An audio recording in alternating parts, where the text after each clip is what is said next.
Nalgonda Khammam additional collector ఆమె ఆయన assistant returning officer కూడా ఆయనకు ఆల్రెడీ నేను ఉదయము మరి సెంట్రల్ ఎలక్షన్ కమిషన్కు మరియు ఎలక్షన్ అబ్జర్వర్ రాహుల్ బొజ్జా గారికి ఎలక్షన్ రిటర్నింగ్ ఆఫీసర్ నల్గొండ గారికి కలెక్టర్ గారికి మరి తీర్మానం మళ్ళీ ఎవరైతే కాంగ్రెస్ పార్టీ అభ్యర్థి ఉండో ఆయన శ్మశానానికి పంపుతావా లేకుంటే నన్ను ఏది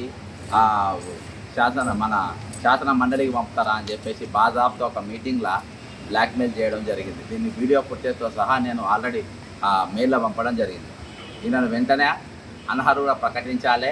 ఇటువంటి ఒక మీడియాలో ఉన్న వ్యక్తి ఇదివరకు పాడి కౌశిక్ రెడ్డి ఇదే విధమైన స్టేట్మెంట్ చేస్తే ఈయన మీడియా ఛానల్లో అని ఇష్టం వచ్చినట్టుగా ఈయన మాట్లాడడం జరిగింది. మరి అప్పుడు జరిగిన తప్పు ఇది కూడా తప్పే కదా.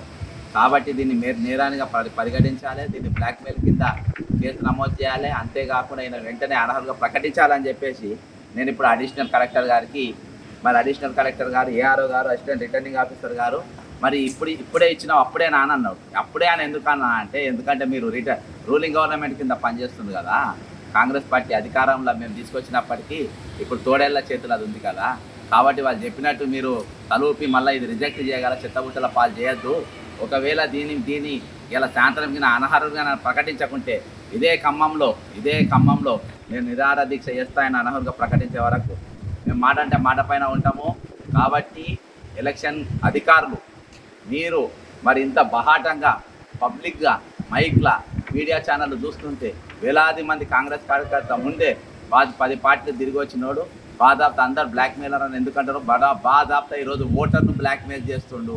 గ్రాడ్యుయేట్ ఓటర్ను బ్లాక్మెయిల్. నీవు గిన నన్ను నాకు ఓటు వేయకుంటే నేను చచ్చిపోతా, శ్మశానానికి పోతా, మంది ఓటర్ల పేర్లు పెట్టి నేను చచ్చిపోతా అనే తీరుగా ఈరోజు బ్లాక్మెయిలింగ్ పాల్పడ్డాడంటే ఇసొంటోడు మనకు అవసరమా అని ఈరోజు ఎన్నో ఎత్తులు వేసిండు నన్ను అనగదొక్కడానికి.